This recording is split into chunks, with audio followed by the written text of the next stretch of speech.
In this episode, we're going to talk about the world around us, how we got to this point, and potentially where we go in the future.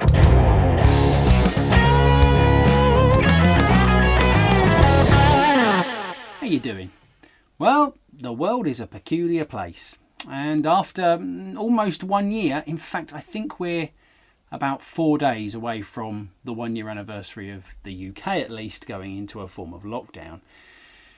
It certainly has been interesting, and I thought I'd talk about this in the first video because it is the white elephant in the room, or l'éléphant blanc dans la chambre, something like that. My French isn't very good, but I try.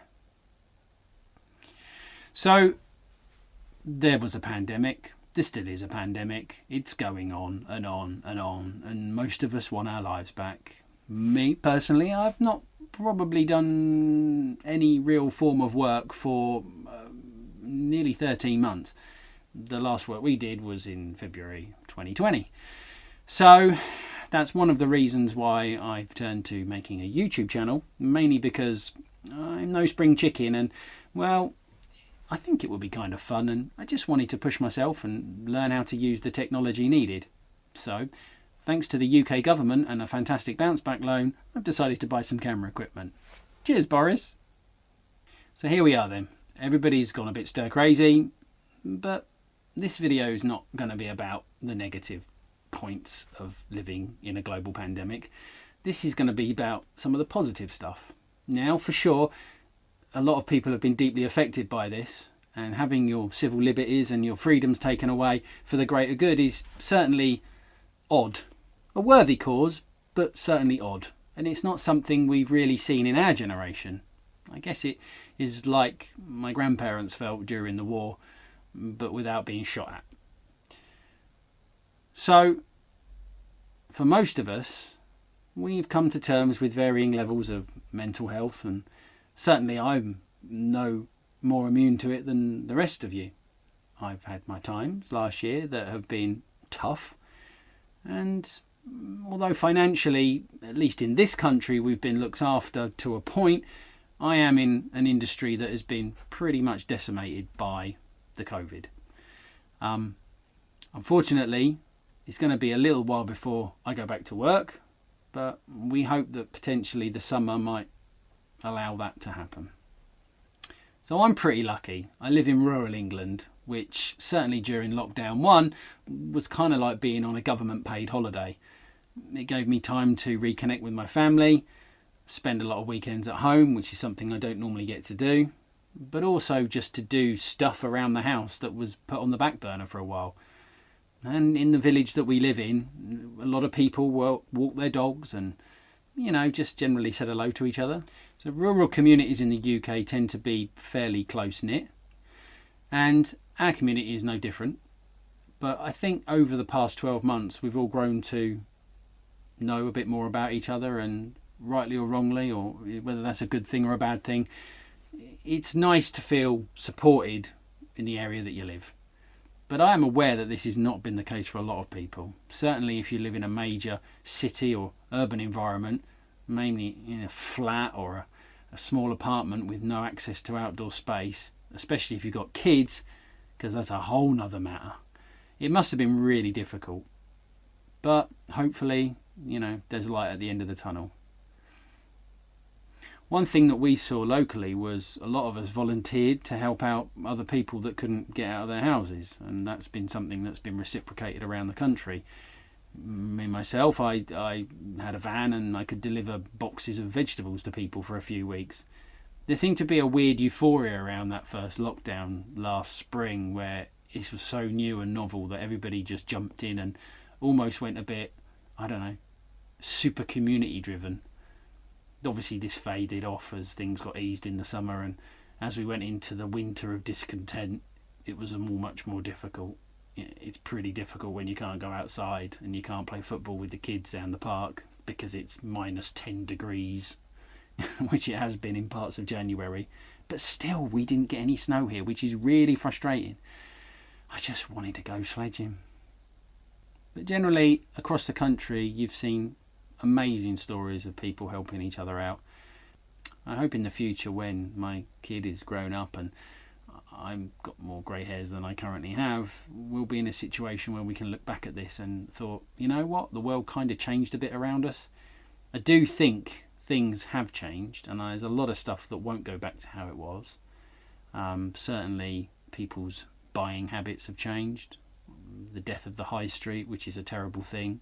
I spent 20 years of my life working on the UK high street, and I know how important it is to the communities that live there.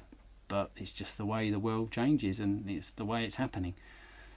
But I reckon that as long as enough people take the positive stuff they've seen from this peculiar time and apply that to their normal daily life, my hope is that, well, the world might just be a little bit nicer.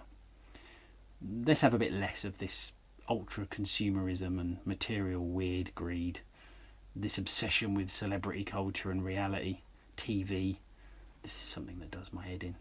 I promise I will not have a rant on my first video, but you can kind of see where my mind's going. Hi, it's me, and this is Steve. Hey guys, how you doing? It's me, Steve. Yeah, so like he says, you know, Steve, he lives here. Yeah. And he Got my kind books. of looks through books and Yeah, I does gotta stuff love my with books, me. man. And where do you actually live, Steve? I live in the cupboard, man. Okay. And how are you finding the lockdown times? Pretty good, I suppose. I got my books, though. Love my books. Yay. Okay. You thinking of going home anytime soon? Nah. Why? Well, I kind of like it here, man. Yeah, I'm sure my missus is not so happy about She that. loves me, man. You laugh your head off. Okay, well, Steve will be making appearances at some point, I guess. And yeah, so for now, I think, Steve, you're going to do some work with the Got my books. books. Okay, my yeah. books. So, I love my books, man. all right, okay. Word of the week time. Word of the week. Here's the first feature. Yay! You're an idiot. So are you, man. So, got my coffee. It's time for the word of the week. The word of the week. Word of the week this week, I feel, should be something that's got a sassy ring to it. Unfortunately, it comes from a dictionary, and I have very little ability to read a dictionary without man glasses on. Man glasses at the hoy. Unfortunately, once you go over 40, this becomes a thing.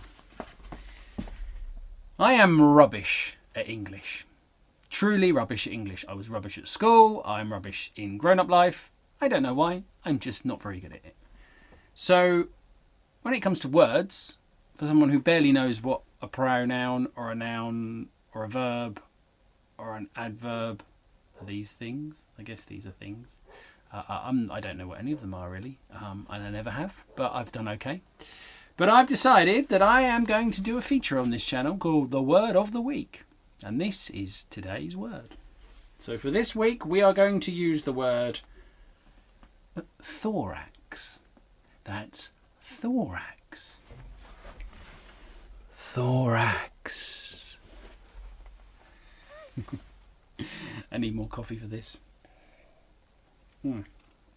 Okay, so thorax is thoraxes or thoraces, the part of the human body enclosed by the ribs. That's exciting.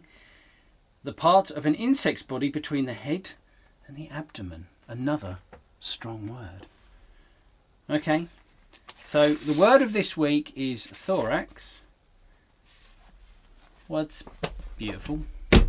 I feel this feature doesn't have many legs on it. Who knows what next week's word will be? Tune in to find out. Now back to this. I am Thor, and this is my axe. My Thor axe. Thor, I think you want it back in the room, mate. The fortnight's on, and you know there's beer.